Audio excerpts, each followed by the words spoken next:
Hello, thank you for listening to A Glimpse of the Kingdom. I am David Pendergrass.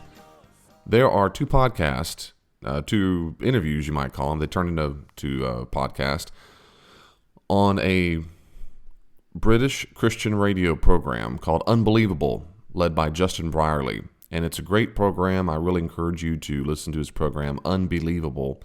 You can find a lot of his radio interviews on YouTube, but also, of course, he has a podcast. The podcast is worth downloading and listening to. It's free, Unbelievable, at Premier Radio. And Justin Brierley does a great job. Usually, it is a conversation and or debate between two different views of something, whether it be atheism versus Christianity, Judaism versus Christianity, Calvinism versus non-Calvinism, gay versus straight, whatever. There's all kinds of things, but it's usually done in a very good, kind manner. So they're more like discussion. They're not yelling at each other and cussing and screaming.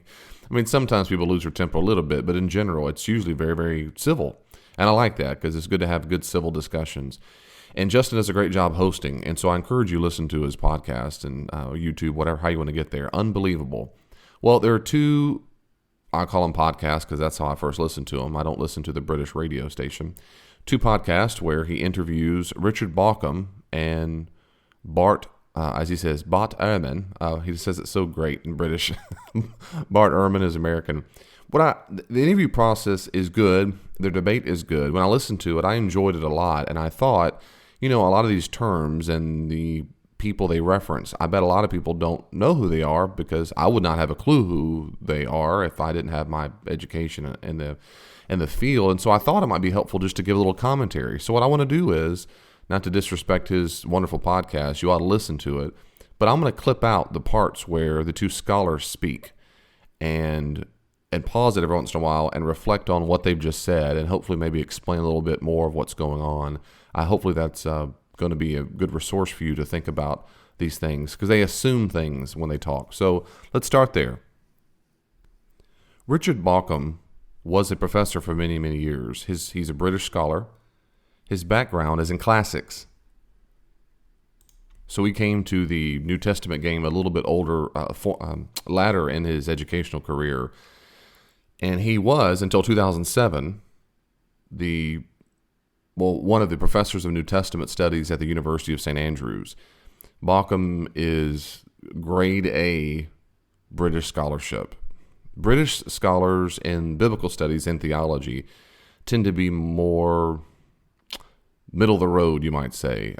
Personally, I find them much more compelling typically, where German scholars typically are much more, I don't like all these labels, but it is true, it's a standard in scholarship. They're a little more to the far left, British a little more toward the middle, Americans kind of all over the place. But I like the British because they typically are very even-handed and level-headed and so forth, typically. Anyway, I like Bauckham. Baukham's a well-respected scholar. Well, a few years ago, he came out with a book called Jesus and the Eyewitnesses. And it was a great book. And some people, of course, don't find it compelling at all, and some find it very compelling. This might sound odd to you, but in scholarship, almost all scholars for a long, long, long time don't believe that the Gospels we have are always very historically reliable. That's a mouthful, but they're not very historically reliable, and that they certainly don't go back to eyewitnesses. They're generations removed from the original people and so forth. American and British scholars of the last few decades have been changing the tide of that view for various reasons.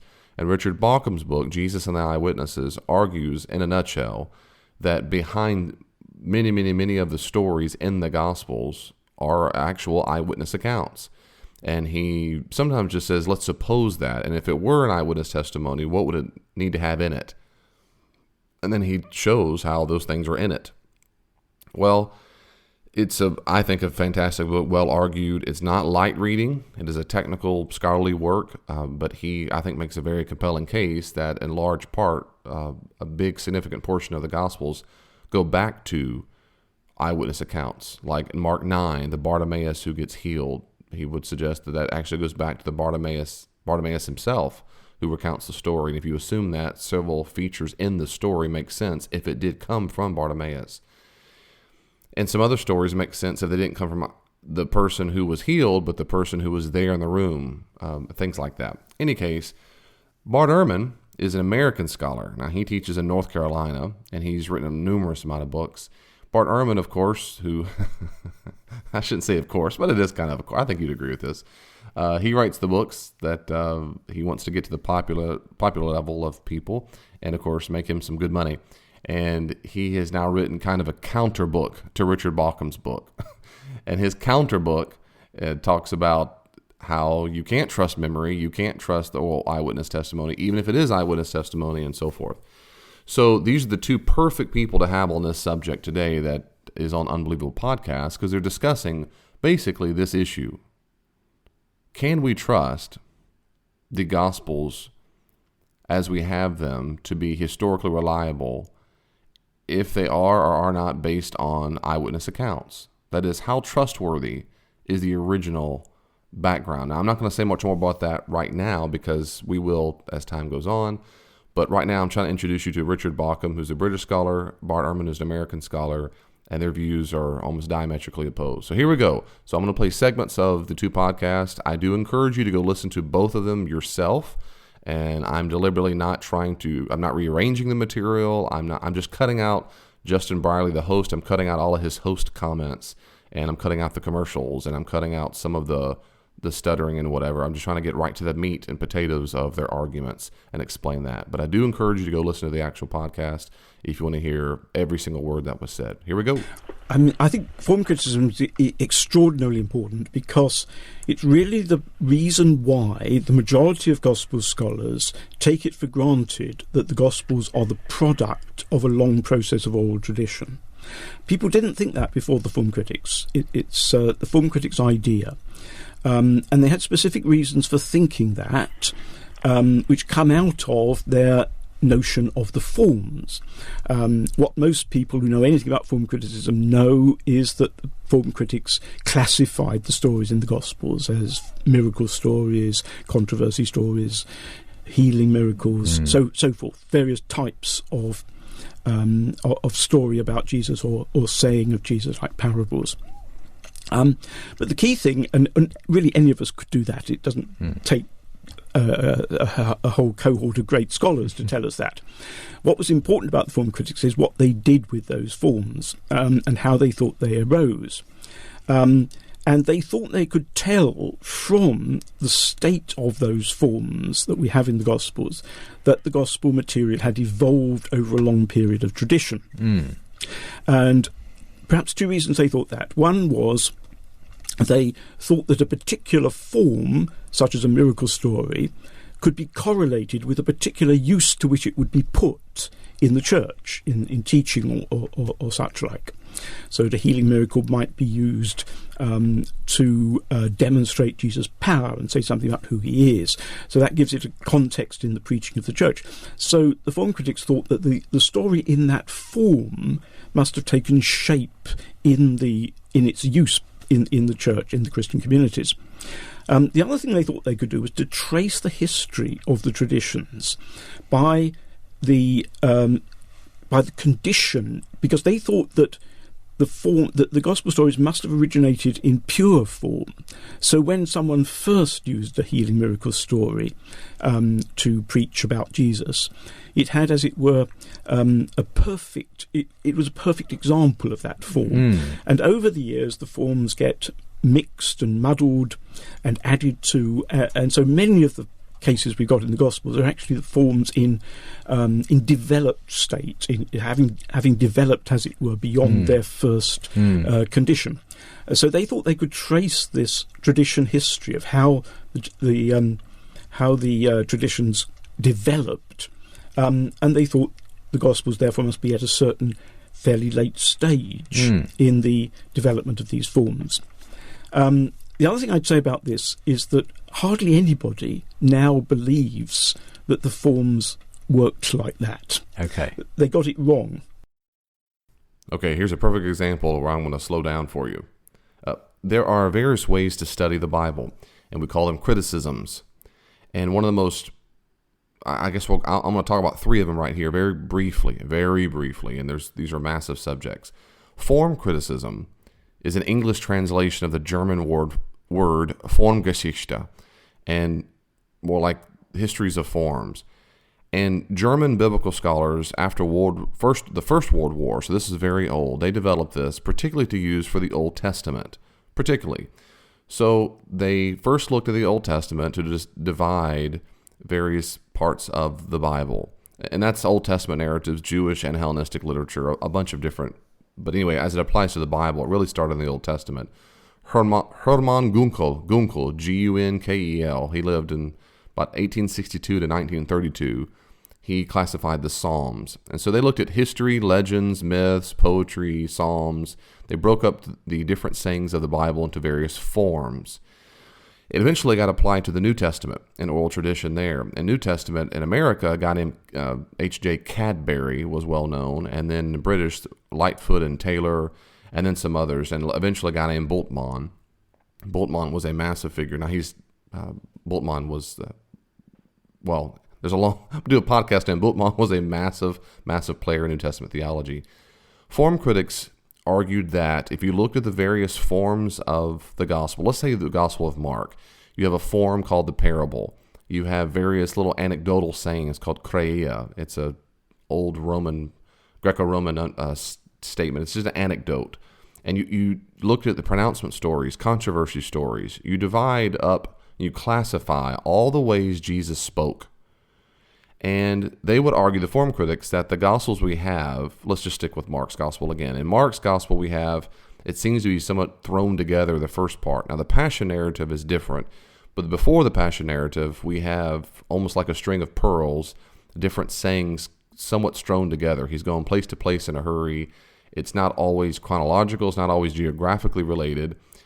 And the form critics said, see, look at there. When you look at these different forms of the sayings, these different forms, these forms actually don't go back to, or most of them, or portions of them, don't go back to Jesus.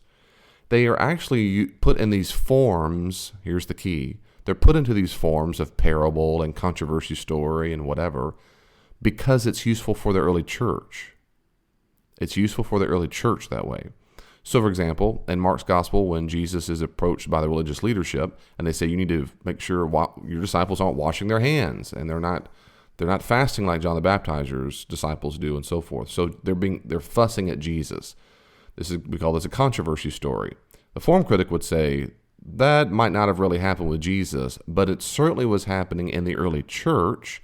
And so they wrote this form, this story, whatever goes back to Jesus. They turned it into a controversy story to help defend them and encourage them when other fellow Jews were attacking their non-purity. So it took the form it did because the early church leaders put it in that form to encourage or challenge their congregation, like a pastor would, you might say. And then the form critic said, well, we can trace back the history of these different forms.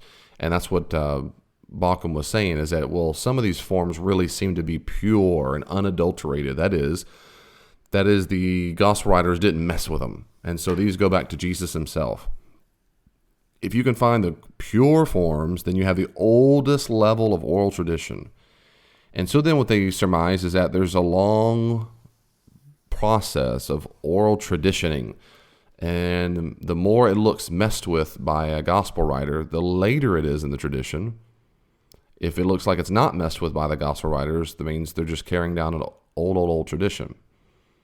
And form criticism was it was the thing to do for a very long time. But the last several decades, and maybe a little more, it's fallen on really, really hard times. Most people don't follow form criticism anymore, not in British scholarship and American scholarship for sure. Some people might still do it, but in general, the certainty they had and so forth, it's just not compelling to people anymore like it used to be. The two other major criticisms that they mention, well, one they do for sure, I think later on, but just to say real quickly, there's something else called source criticism, and that's where scholars try to determine what the original source of the material came from. The source, for example, in Mark's gospel, he has a passion narrative that seems quite different from the first part of his gospel. Well, some say, well, there must have been an early source that was passed down, either oral tradition source or a written source. You might say, well, if Mark came from Peter, that's the church tradition, then that's the own source. If you had there's a long story. In John's gospel, some say there's a source behind his gospel called the signs material and so forth. That's a different source material. Source criticism is trying to figure out where that came from. It's a little different from form criticism. That's trying to figure out the ways the stories were told in the form in the early church. Source criticism is trying to figure out where the information came from in the first place. Something else is called redaction criticism, and I'll stop on this one. Redaction criticism is a criticism of the redaction or redactor. If you don't like the word redactor, put in the word editor. And redaction criticism focused on the theological aims, you might say, of the various gospel writers. So that's to say, you look at Luke's portrayal of Jesus. I did a podcast called, I don't know what it's called now. What does it mean to say Matthew's Jesus?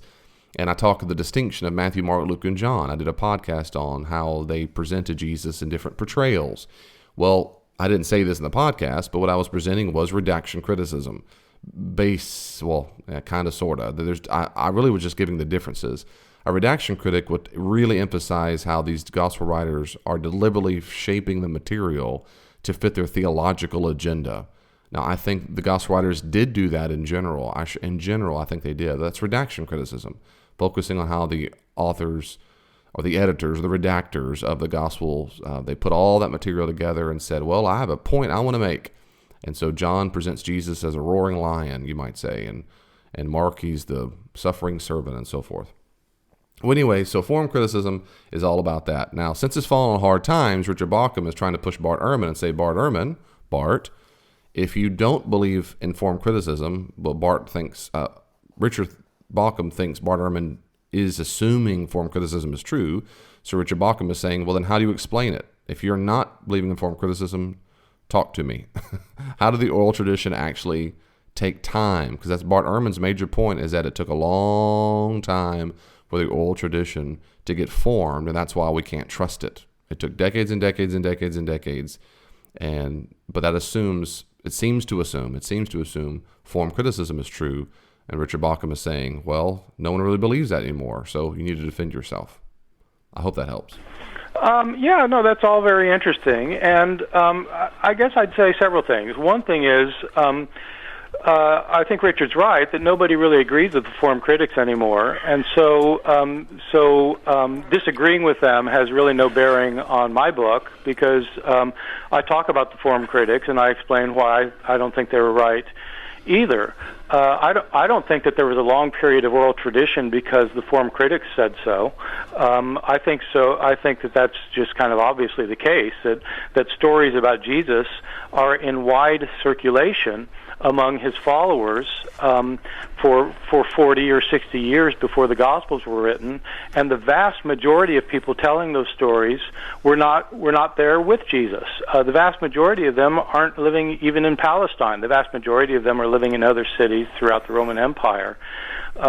Christian churches are being established throughout the empire, and people are converting. They're converting when they hear stories of Jesus, and then they tell stories of Jesus to others in order to convert them, who tell stories to others to convert them, who tell stories to others to convert them. That goes on for 40, 50, 60 years before the stories get written down. And so that isn't predicated on any of the findings of the famous form critic from the 1920s. If I were to go and I want to write down what happened in 9/11, and I would have traveled to New York, and I wrote down a narrative of what occurred, I could gather together the stories as they had been told over and over and over, let's say in my church, about what happened, and I just write up a document. That's one option. And that's what Richard Bauckham is saying. If you think of it that way, then the narrative I wrote is just a product of how the oral tradition had gotten to me. That is, I just received it and wrote it down. So if it had been changed, if it had been broken up to segments, if it had been nuanced differently, I don't care about all that stuff. All I care about is writing down as I understand it. I just wrote it down. That would be the product of the way it's been used in my church, those stories. The second way of thinking about how the Gospels got written down is that I would not do it that way. I would do it somewhat like that, but then I would actually go interview more people who actually were there in 9/11. And so I would take the information my church has said, but then I would go line up interviews and say, okay, where were you? What happened? Then what happened? Then what happened? I would do my best to consult with the eyewitnesses or people who knew the eyewitnesses. So someone who was there, but it's their sister. Yeah, my brother told me all about it. He went here, here, here, here, here, here, here. Here's what happened. So there are two different ways of understanding how the Gospels got written down. Now, there are different ways, but these are two major views here. Richard Bauckham is saying, Richard believes in the second option, that the Gospel writers didn't just take the information and write it down into a narrative. They actually did some research, like a reporter at a newspaper would go try to talk to original sources. And Richard Bauckham is asking, Bart, which one do you see it as? And is it your view that Bart does essentially buy into a form of the Gospels being a result of this oral tradition as such? Yes, I think he does. And you would differentiate that from what you call oral history?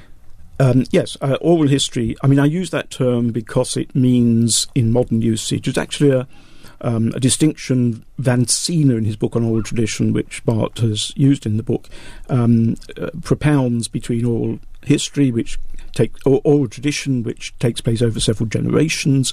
Oral history is recording things within living memory. So it's basically the kind of thing that modern oral historians do, but it's also the way the ancients thought good history should be written. You have to write history within memory, within living memory, so that you can actually talk to people who witnessed the events. That's how you write history. That's what I mean by oral history. Now, can I just the earliest gospel, and I think we're completely agreed, is Mark's gospel.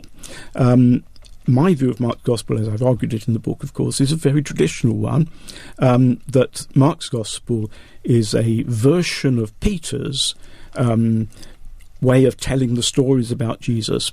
Peter's version of the gospel traditions, recorded and creatively adapted, of course, by the evangelist Mark. There's nothing chronologically improbable about that. Peter, we know, died in the year 65. He died a violent death in Rome in the year 65, and I think that Mark probably wrote his gospel very soon after that.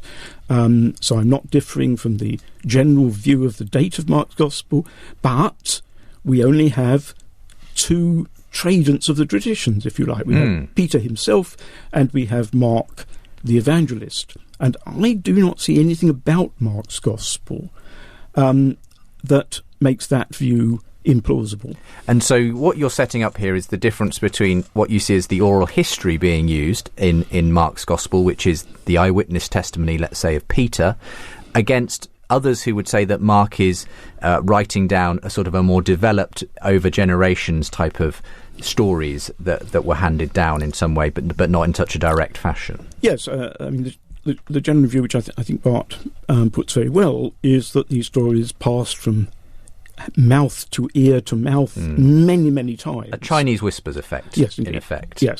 But is that a fair characterisation of what you see the Gospel of Mark as being? Okay, I do want to pause there. I want to make sure you get this, because this is at the core of the whole argument. Let's imagine for a second that the Gospel of Mark was written around AD 70. Now, we don't know when Mark was written. We just don't know. In fact, I think it was quite earlier for various reasons, but I'll spare that for another podcast, I guess, for another point later on in this podcast in my commentary. But most New Testament scholars around the world think that Mark was written probably no later than AD 70. So let's assume it just for the sake of argument. Almost everybody believes that Jesus died around AD 30. So that's 40 years have transpired. 40 years have transpired since Jesus' death and resurrection and the first gospel, which was probably Mark, being written down. So let's imagine for 40 years, what happened during 40 years? For those 40 years, what happened? Bart Ehrman is saying what happened was people told stories about Jesus and told stories about Jesus and it just spread and spread and spread for 40 years. And by the time the Gospel of Mark was written, he did not go consult eyewitnesses. He simply wrote down what he had received after 40 years of telling these stories, and he heard it 40 years later. He goes, oh, I'm going to write down a story. Richard Bauckham is saying that's not what happened. It's not what happened. 40 years after the fact, he didn't just write down what he heard. He actually went and consulted the sources himself. So let's use a modern analogy so we can get our mind around this. 40 years ago this year, in April of 1976, the Apple company was formed. So Steve Jobs and what's-his-name started the Apple company 40 years ago. So let's assume for a second you're working at Apple And you hear all kinds of tales and stories about how it all began 40 years ago. Not 400 years ago, not 4,000 years ago, but 40 years ago. So just let that sink in. 40 years ago. So people who started the company, Steve Jobs still lives, and the people who live they're still around. Now maybe Steve Jobs' grandparents don't live anymore, who knows? But people who are there in the company, they're still around. You work for Apple Company, and you decide to write a tale of what happened way back 40 years ago, how it all started, the first year of maybe the origin of the Apple Company, maybe a little background, and you want to talk about the formation of the Apple Company. Do you write your story based on what you've heard because you've worked at Apple for a long time? And you just say, all right, I know enough. I've heard stories about how it happened. I just sit down and write my narrative, and then I publish it and go, how Apple started. Or do you go consult people who were actually there in the very, very beginning? Or do you consult people who worked with people who were there in the very, very beginning? And then you compile your stories together and then write your narrative. That's exactly what the distinction is of the Gospels themselves. When we talk about oral history and how the Gospels were composed, you kind of sort of have to choose between these two major options. Now, you can be a blend of both, or they might just be all make-believe. But the fact is, if you think the Gospels have any historical truth to them, verisimilitude, when that's what Richard Bauckham believes, then the question is, what happened behind the Gospels before it was written down? So, Bart Ehrman believes that what happened was stories were told and told and told and told and told for 40 years, and that whoever wrote down the story of, let's say, Mark's Gospel did not go consult the original eyewitnesses or people who worked with the eyewitnesses. He was far removed in a distant land. And so my analogy would say today, we would say, if I wrote a story and didn't consult anybody who really worked at Apple, anybody, no one who worked there at all, I'm just simply going to write down things I heard, not second and third hand, but 40 years removed hand from a distant land, and that I was not there to interview anybody at all. That's the distinction between what Richard Bauckham and Bart Ehrman is saying. So let's see what Bart says. I certainly don't think that Mark was written by the disciple Mark, who was an Aramaic-speaking Jew in Palestine. The Gospel of Mark is written by somebody who's a highly educated Greek-speaking Christian 40 years after the events. Mark doesn't say anything about being based on eyewitnesses. It doesn't say anything about being based on the testimony of Peter. It's not written in the language that Peter spoke. It's not written in the language that Mark spoke. And so I think, Richard's right. I mean, his view is a very traditional view. It's the view that was in circulation for a very long time. But it doesn't seem to be a view that's very plausible given what we know about Mark's Gospel. What we have in Mark's Gospel is a collection of stories that appear to have been in circulation by word of mouth for many decades before Mark even heard about them. And so I think you have to take seriously the linguistic features of Mark, which is that it's a highly literate Greek account written by a highly literate Greek speaker who's not living in Palestine. Okay, it might seem like Bart Ehrman has changed the subject. Bauckham asked the question, are the Gospels the product of a long oral history of 40 years, or did he consult the sources? And Bart Ehrman brings up Mark himself. So to use my analogy back to the Apple Company, Bart Ehrman is making the argument that if I wrote a narrative about the origin of the Apple Company with Steve Jobs, it's much more akin to someone speaking Spanish. Let's say I now live in Mexico, and I speak Spanish, and I never worked at the Apple Company, and I probably have never even been to the Apple Company, any headquarters anywhere, any base, any company, any store ever, and I'm far removed, speaking a different language, writing about the Apple Company.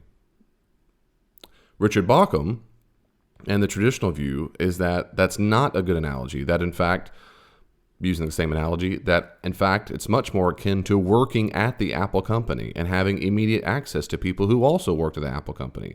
So this next part of the discussion is going to be about whether or not the author was even nearby the events geographically or could even write such a narrative. Would he even have access to the oral tradition of the eyewitnesses? But let's suppose that the author of Mark's Gospel is the John Mark of the New Testament. He comes from Jerusalem. He comes from a wealthy family in Jerusalem. He would have had a Greek education. Mark's Greek is very simple and basic. It's the Greek of someone for whom Greek was not his native language. I would say many scholars would agree with that. This is an Aramaic speaker who can speak Greek. But he's not. He's an educated, intelligent person, but he doesn't have a literary education in good Greek. He writes very simple Greek, very skillfully. But even supposing it's not Mark of Jerusalem, whoever it was who could write such a gospel, there's no implausibility whatever in him having got his traditions straight from Peter, who was alive until the year 65. Yeah, so I disagree with that. One thing that we need to take into account, two things we need to take into account. One is that we have no reliable information about who John Mark may have been. He shows up in the book of Acts, and he does live in Jerusalem, but we don't have any independent verification of any information about this person. But let's suppose he is a Jerusalem-dwelling Jew in the first century. So one question to ask is, how many people in the first century in Palestine could speak Greek, and how many of them could write Greek in any way? So there have been studies of literacy in Palestine in the first century. Richard knows these studies as well as I do. The best study is by Catherine Hetzer, who shows that probably around 3% of the population of Palestine could read and write. So maybe 3% of the population was literate. But most of those people who can read and write can't read and write in Greek. One should ask, how many authors from Palestine do we know of from the first century who could write in Greek? Well, there's two from the entire first century, and they are these are very upper class Jewish aristocrats. And so was Mark one of those? Probably not. I mean, we don't know, but we don't know anything about him. And okay, Jewish Literacy in Roman Palestine is the name of the book, Jewish Literacy in Roman Palestine by Catherine Hetzer. And that's the author, the professor of whom he speaks. And that's when she makes the estimate of how many people can read and write in the Roman Palestine at the time. Let me say two quick things about what Bart has just said, because this matters later on. One is, just because we don't have any more evidence that not many Jews wrote in Greek does not therefore mean Jews could not write in Greek. And Bart does this a lot. I'm not sure why he does, but he takes a lack of evidence as evidence that something didn't exist. In other words, he takes an absence and then fills in the gap with therefore it didn't happen. I don't find that compelling. He might be right that many people could not write in Greek except for the highly aristocratic. We just don't know that. We have an enormous amount of literature that is spoken of in the texts that we don't possess. Let me say that a different way. There's an enormous amount of literature we don't have. We know they existed, probably, because it's mentioned in other texts. Even in the New Testament, there's all kinds of documents we don't have. I wish we had it. For example, in 1 Corinthians 5:9, Paul says to the Corinthians, in the first letter I wrote to you. Well, we don't have that first letter. I wish we did, but we don't. Now, this is how it is all through the ancient world. There's all kinds of Jewish, Greek, Roman, Christian literature that is gone. It's gone forever. Now, just because it was mentioned and doesn't exist doesn't mean that's the only literature that exists. There's no telling how much literature existed that people just didn't write about. It was just all kinds of documents. There's all kinds of documents that we didn't know existed until archaeologists discovered them on papyrus scraps. And we go, look at there. There's a brand new gospel, not from the earliest centuries, but there's all kinds of stuff like that. But what Bart Ehrman does is because if we don't have much example of it, therefore it did not happen. That's not compelling. We just don't know enough to know whether or not it was popular or not popular for this literature to exist, because papyrus gets destroyed, it deteriorates, or people have to copy it and buy it or whatever for it to be popular. Maybe it wasn't popular. There's all kinds of reasons why a document could exist for which we don't have evidence anymore. It's not extant. So in just a second, Bart Ehrman's really going to drive into Richard Bauckham and say, how many authors do we know? How many authors do we know? And my response to Bart Ehrman is, that's irrelevant. What we know is what we know. We don't know what we don't know. We don't know how many authors did exist, how much literature was done, how many Jewish authors could actually write or read in Greek. They just didn't do it. So he's making an argument based on silence that I don't find compelling, but I understand what he's saying. The second thing is, Barth does this a good bit too. He says, was John Mark, an aristocrat? And then he laughs. Well, we don't know. Probably not, but we don't know anything about him. Now listen to that. Probably not, but we don't know anything about him. If you don't know anything about him, then you can't say probably not. You know Bob Smith in Oklahoma. Is he rich? Well, probably not. We don't know anything about him. Well, that's silly. You don't know Bob Smith. You just don't know. The point is, if you don't know, it's better to be agnostic and say, we don't have a clue. But Barth doesn't do that. He tends to say, because we don't know, therefore it probably is not true. And I find that constantly in his literature and in his talks, that if we don't know something, it probably is not the case. And I'm just saying, personally, I don't find that compelling. Though I'm not saying I'm hook, line, and sinker believe in everything. I'm just saying, logically, it does not work that because we're ignorant about something, it means therefore it's probable that something is not the case. That just doesn't logically follow. But let's see what happens here. In order to assume that Mark could write a gospel like this, you'd have to presuppose that he was one of the very upper crust aristocrats in Palestine, and we simply have no evidence that that was the case. I mean, we'll let Richard respond to that. What about the other contention of Richard, though, is that whoever wrote it, it's perfectly within the timeline for it to have been passed directly, to be from the accounts of Peter, essentially. It's his eyewitness testimony recorded by someone. Yeah, no, but it could have been an account given to him by Judas Iscariot, or an account given to him by John, or account given by Barnabas, or account given by any of the thousands of people who lived in Palestine, but he wasn't in Palestine. He's living outside of Palestine, and so where did he hear his stories? He almost certainly didn't make a trip to Palestine in order to interview an eyewitness. If he did do that, it's surprising that he didn't say that he did that, because that would have helped verify his account if he had said that I've actually gotten this from an eyewitness, but he says nothing of the sort. Well, a couple of things to respond there. Firstly, the identity of this writer, but also why you think it is plausible, Richard, that these are actually the recorded testimony of Peter.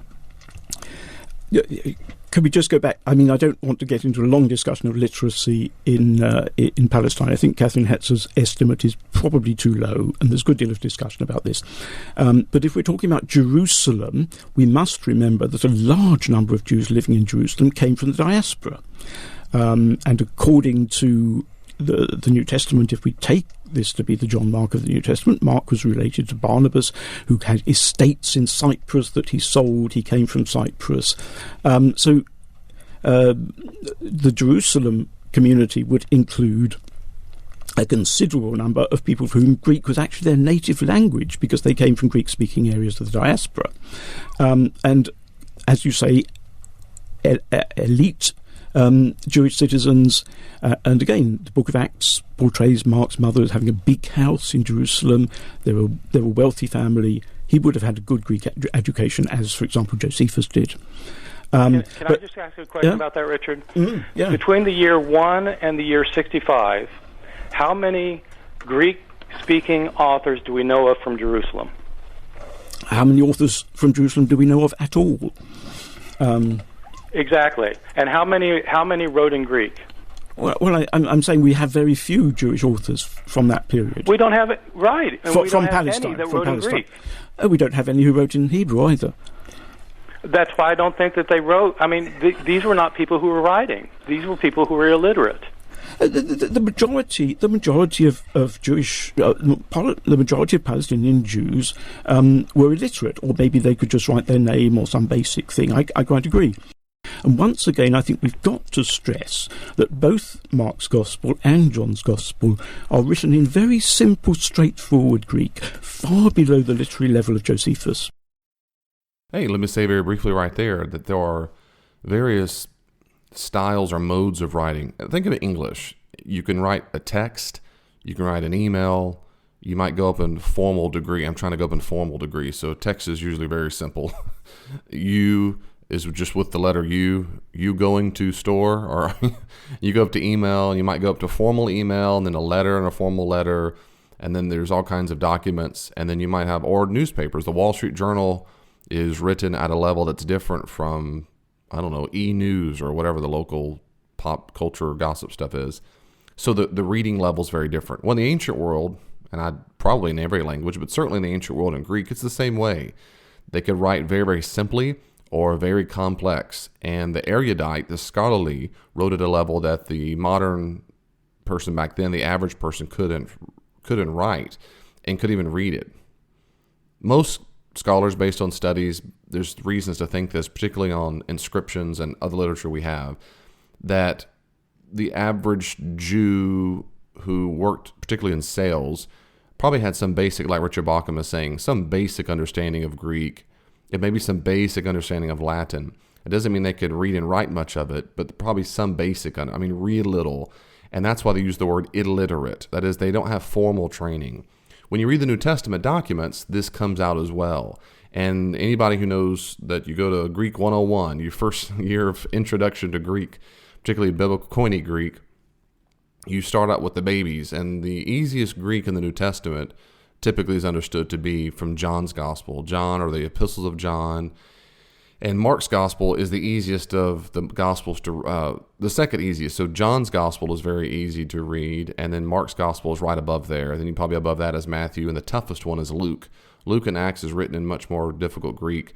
Then you have documents like Hebrews and 1st, 2nd Peter. Some of these are very complex Greek they're difficult to read without a really good lexicon, a good grasp of Greek language. So that's what Richard Bauckham is saying, is when you look at Mark's Gospel and John's Gospel, and John's Gospel, the two people he thinks actually come from the area, that it is not unlikely that they in fact composed the documents, because the Greek they speak is simple.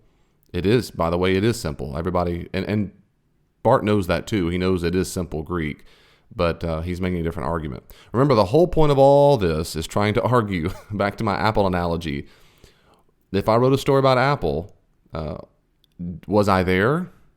Could I speak English language and interview people who worked at the Apple company? Could I interview Steve Jobs? Or am I from Mexico and speak Spanish and can't interview anybody?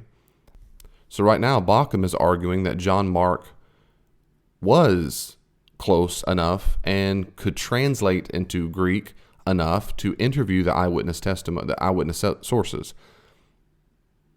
Bart Ehrman is saying, nope, could not have happened. John Mark, or probably did not happen. John Mark had to have been very, very educated and aristocratic, and he and John apparently are the only examples in the time period of Jews who wrote in Greek. And for Bart Ehrman, apparently that can't happen. And one could just say in response to Bart Ehrman, well, these are the two examples. That is, so Bart Ehrman says, we have no examples.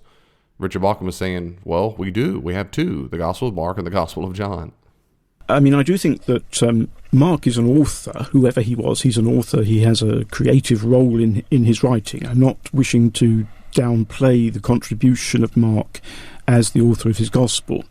But I'm saying that the idea that the sources from which he got the stories and sayings of Jesus were primarily from Peter himself is entirely plausible, and there's nothing about the Gospel that refutes that. Now, why do I think positively that these traditions do come from Peter? It comes from actually putting together two sides of an argument. One is looking at the evidence of the Gospel itself, and the other is looking at the evidence of a man called Papias, who was writing at the beginning of the 2nd century, and who, as it happens, we only sadly... One thing I do agree with Bart about is, if we could wish for some ancient Christian literature to be restored, Papias, it's a great tragedy that we don't have Papias, because he could have told us all kinds of interesting things. But anyway, we do have two fragments of what he said about the Gospels, and they are the earliest statements about the Gospels outside the New Testament itself. And so very interesting, and they've been pored over by scholars for centuries, and all kinds of things have been said about them. Just briefly, what Papias says about Mark's Gospel is that Mark was Peter's interpreter or translator. and he wrote down the sayings and stories about Jesus as he heard them from Peter. There are a lot of documents, like I said earlier, that we don't have anymore that are referenced in works that we do have, and that's a shame because, boy, it'd be nice to get our hands on some of these ancient texts. And there is a man named Papias of Hierapolis, and Hierapolis is in modern Turkey. He was a bishop of the area, and most scholars think he lived around 70 to 160, so basically right around the turn of the first century. And the story is that he knew John the Elder. You know, John the Elder of the epistles, the 1, 2, 3 John, and probably the John the Elder who composed or edited the Gospel of John, but that's a different story. Well, Papias apparently wrote 5 different books about the sayings of Jesus. Now, exactly what he wrote is debated. Is it something like a gospel, or is it something like an exposition or explanation or commentary on the Gospels? And it's difficult to tell, and that's debated. But apparently he wrote 5 volumes. We don't have any of those volumes. Man, that would have been, that'd be so great, because he is an early source. The only thing we know about Papias comes from 2 authors, a guy named Irenaeus of Lyon.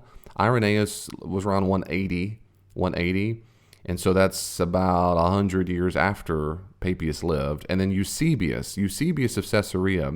There's various Eusebiuses that are important in the church, but Eusebius of Caesarea wrote several documents, and he wrote something that's translated from the Latin as church history.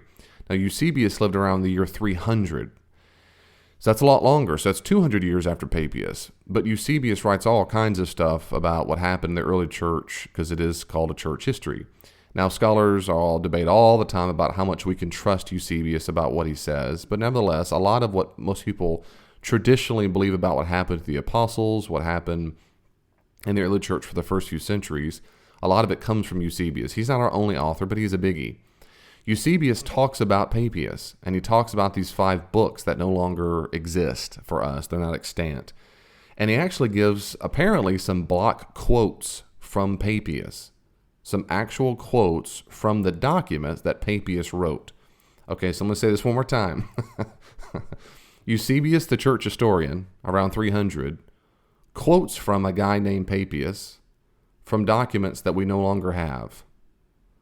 And Papias says things that are really important in scholarship about understanding the origin of the earliest Christian movement. Well, Papias says some things about the authorship of the Gospels. So here's a typical translation of a segment from one of the scraps of Papias. This is from Eusebius. Okay, this is what Eusebius says that Papias says. So here's what he says. Quote, Mark, having become the interpreter of Peter, you might say translator too, but Mark, having become the interpreter of Peter, wrote down accurately whatsoever he remembered. It was not, however, in exact order that he related the sayings or deeds of Christ. For he neither heard the Lord nor accompanied him. But afterwards, as I said, he accompanied Peter, who accommodated his instructions to the necessities of his hearers, but with no especial care not to omit anything he had heard, and not to put anything fictitious into the statements. Now later on he talks about Matthew. Papias says Matthew put together the oracles or the sayings of the Lord in the Hebrew language, and each one interpreted them as best he could. End quote. Now, that's also problematic when it comes to the Hebrew language, because we don't know if he means Aramaic or Hebrew, and that's a long story. But that's what's going on here right now, because what's about to happen is Richard Bauckham is making the argument that Eusebius says, Papias says, that John Mark wrote his gospel being well informed by Peter himself, Peter the apostle. What Bart Ehrman is about to do is say, basically, there's no reason to think that's true. So Richard Bauckham is going to make 2 arguments that John Mark is the John Mark in Acts, the book of Acts, who's cousins with Barnabas. That John Mark is the same Mark who wrote the gospel. He has 2 arguments. One I just mentioned, and that is from what Eusebius says about Papias. The other argument Richard Bauckham makes is that if you assume Peter is the main source of the gospel, we call that Petrine source, Petrine for Peter. If you assume it, Richard Bauckham says, it makes a whole lot of sense of the data. For example, in the gospel itself, Peter is mentioned more than any other disciple. Peter plays a prominent role. The geography of the Gospel of Mark is close to Peter's home. So there's a lot of things that make sense if Peter is the primary source. So those are Richard Bauckham's top two arguments for why Peter is most likely the original source of John Mark. That John Mark interviewed and interpreted Peter. And that is to say, probably interpreted and translated into Greek. One is that Eusebius as Papias says it. Two, because if you assume it, it sure makes sense of the gospel. I think the reality is that if someone were to read Mark's gospel and have no ideas at all ahead of time where it came from, they would never think that this came from Peter. There's nothing about Mark to make you think it came from Peter. What about now, all of what Peter's a main figure in the Gospel of Mark, but every narrative has main characters. Nobody would want to argue that the main character in every narrative was the eyewitness who was behind it. If Mark is, in a general sense, within the category of ancient biography, a biography written within living memory of the subject of the biography, as Mark's Gospel was, people would expect it to be based on eyewitness testimony, and so they'd be looking for the characters in the Gospel who could be the plausible eyewitness source. I don't know what evidence there would be that somebody reading an account, for example, a biography of Plutarch, that they would think that Plutarch had interviewed eyewitnesses. So I don't know what evidence you're thinking of. Well, that there is evidence from Plutarch. Of course, Plutarch wrote biographies that stretched over many centuries, very, very ancient ones and near contemporary ones. So it would only apply to those biographies of Plutarch that were written reasonably close to his own time. What in the world is he talking about? Well, maybe you're not thinking that. Okay, fine. But if you are, let me try to help you. Bart Ehrman is saying, what makes you think, Richard, that writing a biography would compel Mark to go look for the eyewitness testimony? What makes you think that? If you look at people like Plutarch, who wrote various biographies of very important people, he wrote it over a long period of time, and almost all the people he wrote about had been long time dead and gone. And in those sources, he didn't always consult eyewitness testimony. And then Richard Bauckham is saying that's right, because they were long dead and gone. Richard Bauckham is arguing that whenever people wrote biographies about people with a living memory, you did go talk to eyewitness testimonies if you could. You did go do it. So even though Mark's gospel does not say at the very beginning, the following is from eyewitness testimony, like Luke's gospel somewhat does, even though it doesn't say that, Richard Bauckham is arguing or suggesting that Mark's gospel would have done that Mark would have gone and looked for eyewitness testimonies because it was within the living memory of those who knew Jesus. Now, that's it. So that's the issue of date. So if you date it early enough, Bauckham is arguing that there's the assumption, and Bart Ehrman is saying there is no assumption. We should not ever assume that the person went to go look for eyewitness testimony unless the text says it. If the text says it. Richard Bauckham says, well, if you assume Papias is not lying or mistaken, and if you assume that, then you go back and read the Gospel of Mark, you go, boy, it sure pops out. It sure looks like Peter was the background of it. But that's the distinction of date. Now, if you want to know Richard Bauckham's argument for why biographies why would a person in the ancient world assume, as Richard Bauckham says, that they're looking for eyewitness testimony if it's a recent figure? Well, you need to go read Richard Bauckham's book, Jesus and the Eyewitnesses. He lays out arguments based on ancient examples of why he thinks that Mark would have gone to eyewitness testimony because he's writing a biography of a person who lived not long ago, very, very recently. That is, there are people still around to whom you can go and ask what happened. it's very often said that the Gospels are anonymous. And, of course, in the sense that the authors are not named within the text of the Gospels, that's perfectly true, they are anonymous. We only have the titles to tell us purported names of the authors. But actually a great deal of ancient literature, Greek and Roman literature, is anonymous in just the same sense. In other words, the authors are not named within the text of the works. We only know who the author is from the titles that have come down to us, but they're titles that were given by scribes or librarians or whatever. So in a sense it's true that the Gospels are anonymous, but it doesn't mean that they were intended to circulate without names. Okay, just to make sure you understand the point he's making, the Gospels themselves do not say who wrote the Gospels. Luke is the only possible exception, of course. But Mark and Matthew and John, let's leave Luke out of it. Mark, Matthew, and John do not say, for example, Mark's Gospel, I am Mark, I'm John Mark, my cousin's Barnabas. You read about me in the book of Acts. That's not what happens. So they are anonymous. Inside of the document, we don't have any evidence of who wrote the document. What we have are titles. The titles were not in the document, they were given to the document. What scholars debate, like right here, and you're about to hear more of it, they debate on when the Gospels got their titles. Did Mark write the Gospel and at the top of it write, this is my Gospel, my name is John Mark? And we don't have that anymore because no manuscript evidence has that. But it might have happened. We just don't have it anymore. But if it did not happen, who gave it a title? When did they give it a title? Richard Bauckham is saying in the ancient world, many ancient texts are anonymous in that in the document it doesn't say, my name is Hercules, I wrote this document. But they were given titles very early on to distinguish between other works. And Bauckham is arguing that it's not crazy at all to think that in the earliest church, they gave titles to the documents very early on because as soon as another gospel circulated outside of Mark's gospel, the church had to separate it somehow. Somehow they had to separate it and say, which gospel are you reading from? Is that Mark's gospel, Matthew's gospel, or is it gospel 1, 2, 3, 4?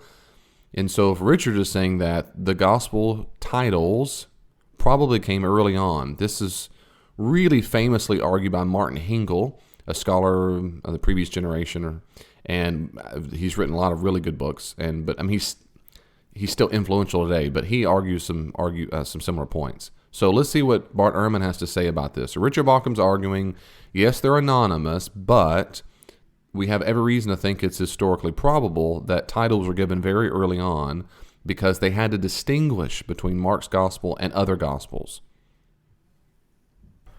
Bart Ehrman thinks that the titles of the gospels were not written early or discovered early or put on them early in the first century. They were added in the second century. And he's going to tell you why. So he thinks the titles come much later than when most scholars do think that. When you have the early quotations of these Gospels, nobody identifies them as connected with anybody.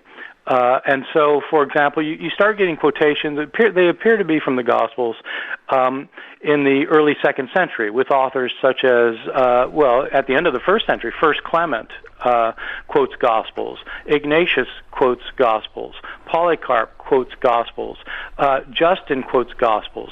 None of these they'll quote sayings, but they'll never say this. This is from the Gospel of Mark or this is the Gospel of Matthew. They never do that, and Papias doesn't do that either. And so it's very strange when you get down to Justin Martyr around the year 150 or so. Justin will refer to what appear to be our Gospels, but he doesn't call them by our Gospels. He calls them the memoirs. And in fact, the only memoir that he names is the memoir of Peter. He's talking about the Gospel of Peter. It's not until you get to Irenaeus in the year 180 or 185 that you have any author saying that the Gospels are Matthew, Mark, Luke, and John.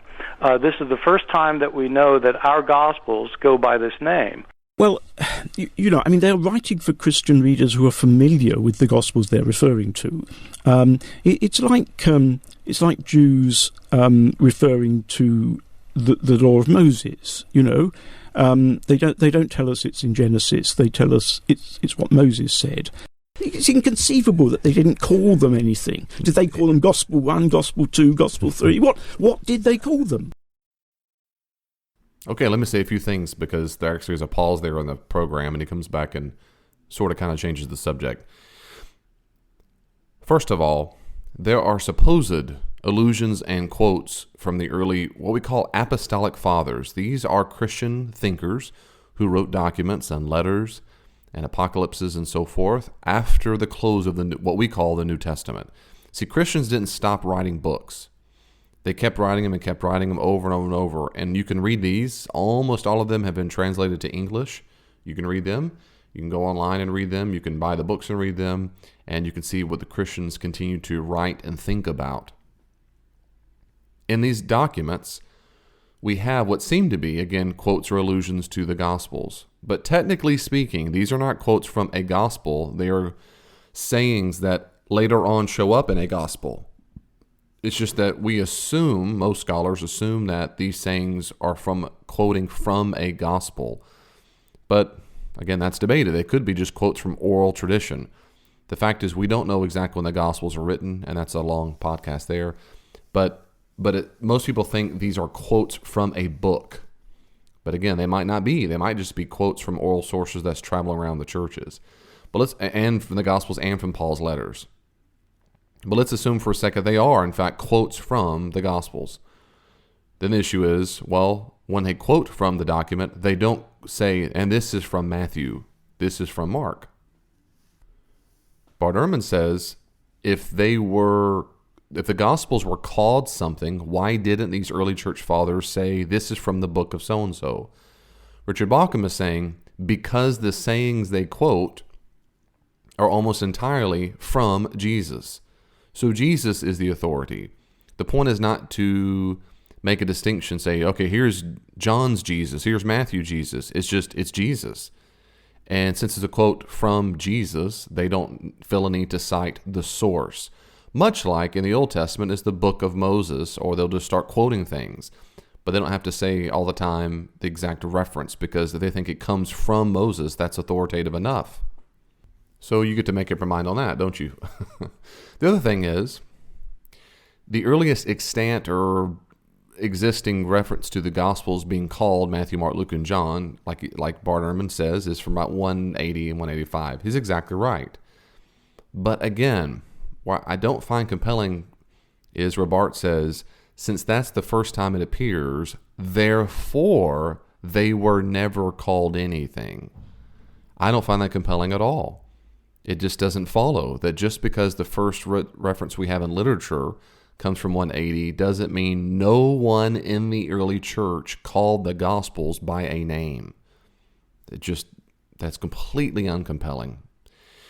They could have been called all kinds of things and just not written down. We don't know. But again, as usual, Bart doesn't stay with, we don't know. He states with, we don't know, therefore they traveled anonymously. And they never had a name until Irenaeus said so. So what Richard Bauckham is he was upset about, is saying, Bart, come on. If these documents all traveled in the early church, they had to call them something. If I said, hey, church over in Ephesus, can I borrow a copy of a gospel? And they said, which gospel do you want? And they said, they don't have names. Just give me one. That means, that's Richard Bauckham saying, this is inconceivable. They would have said, give me the one according to blank, the one who wrote it. And if they copy these documents, as both Bart and Richard, all New Testament scholars agree, they copied them. Well, how do they copy them? What do they ask for? If they quoted it in worship or at church, what do they quote? What do they cite? And so for Richard and for most New Testament scholars, it is inconceivable that the documents genuinely travel with no title whatsoever. Now, maybe the titles are all wrong. And it's not Matthew, Mark, Luke, and John. It's Donald Trump, Hillary, Donald Duck, and Batman. Maybe the titles are completely wrong. But what Richard Bauckham is saying, it's inconceivable. They didn't have some kind of title, some kind of distinguishing mark. But Bart Ehrman says that's exactly what happened. Bart Ehrman says they had no distinguishing mark, no title, nothing. All the Gospels were completely anonymous, just randomly floating documents that the early church used that had zero title whatsoever. Let me make 2 points. One, just in direct response to that, I don't think that that there's really good evidence that these books were written by anybody living in Palestine. It's true that some of the upper crust elite in Palestine could speak Greek, but the reality is we don't have any Christian authors we don't have any authors. We don't have any Jewish authors in this time period who are writing Greek in Palestine. By the time when Mark's Gospel is written, the only author we have is a Jewish author living in Rome. Who wrote in Greek, and so that seems unlikely. Can I just take a second, though, to explain how I see this thing? Go ahead. The early church fathers who quote these Gospels don't say anything about them being Matthew, Mark, Luke, and John. What's happening in the early church in the 2nd century is that there are a lot of Gospels floating around. There's a Gospel allegedly written by Peter, one allegedly written by Thomas, one allegedly written by Philip, one allegedly written by Judas Iscariot, or about Judas Iscariot, one dealing with Mary Magdalene. They're all called these things: the Gospel of Judas, the Gospel of Mary, the Gospel of Peter. And Christians in the proto-Orthodox churches, the churches that are supporting the views that later became the dominant views within Christianity, are using a range of Gospels themselves, but they're anonymous. And so by the time of Irenaeus, he's a heresy hunter. He's trying to weed out the false Gospels. And his Gospels are these Gospels that are being widely used, but they don't have names to them. And so they've got to associate them with names of apostles. And so they pick 2 people, Matthew and John, as 2 of the apostles, and then they want Gospels representing the 2 chief apostles of Rome, Peter and Paul. But everybody knows that Peter and Paul didn't write Gospels, and so they associate Peter with, they say Peter's version was written by Mark, his companion. Paul's version was written by Luke, Paul's companion. And so what they're doing is they're naming these Gospels in order to provide them with apostolic credentials. This doesn't happen until all these other Gospels are floating around, and the early Christians have to say, look, these Gospels we're using are apostolic, and the Gospels you're using are forgeries. The point that Richard Bauckham is making is to say, okay, Bart Ehrman, Irenaeus does mention Matthew, Mark, Luke, and John in about 180. But if Eusebius is accurately recording Papias, Papias is much earlier than Irenaeus, about 100 years, roughly 80 to 100 years. And he specifically mentions Mark and Matthew. So the earliest references to those Gospels could be from Papias. And Bart Ehrman says, well, he got Matthew wrong. But so far, what's interesting to me is, and that's debated, and you can read your literature and figure out whether you think Bart Ehrman is right, because there's all kinds of ways to understand what Papias is saying and the fragment that's recorded in Eusebius. But what's interesting to me is Bart Ehrman does not say anything at all about what Papias says about Mark. Ever. In this whole discussion, he just dismisses it. In other words, if you dismiss what Papias said, well, then it's easy to do that. But if you don't dismiss it, if Papias was right, that John Mark really is the interpreter of Peter, and then later on, we have Irenaeus mention Mark, and it's from the same, it seems to fit the same description, then we have a very, very, very early record that Mark's gospel was written by John Mark, and that Peter is the source. But that's what you have to do, right? If you're trying to dismiss something, what you say is, the references we have don't count. If the references we have don't count, then you have nothing. And if you have nothing, you're agnostic. You say, I don't know. But that's the difference, is Bart Ehrman's trying to suggest that every reference from Papias, Eusebius, all these places, they don't count. If they don't count, then the documents must have been anonymous. And then Richard Bauckham and many other scholars would say, well, we do have things in Papias and other places, and they should not be dismissed. They're actually good. Well, that's all I'm going to say right now. There's a part 2 to the podcast that I encourage you to go listen to, and it speaks a lot about memory, whether or not we can trust memory. So until next time, I'll see you. God bless you. Thank you so much for listening to the podcast. I really do hope that you enjoyed it. I hope you'll listen more. If you want more, go to davidpendergrass.com. There are tabs at the top that let you have access to all the podcasts I've recorded, to sermons I've done, books I've written. They're all there at davidpendergrass.com. You can also check me out on Facebook, facebook.com/glimpse of the kingdom. facebook.com/Glimpse of the Kingdom. And also look at my Twitter feed at Glimpse the Kingdom or at Dr. D. Pendergrass, at Dr. D. Pendergrass. There's tons of ways to reach out. I hope you will. Send me your questions, send me your comments. If you'd like to support the ministries of Glimpse of the Kingdom, you can also find ways to give online on davidpendergrass.com. If you'd like for me to come and do some consulting, check out my website, davidpendergrassconsulting.com, and I'll be happy to come out and speak to your organization and help and train any way I can. God bless you. See you online.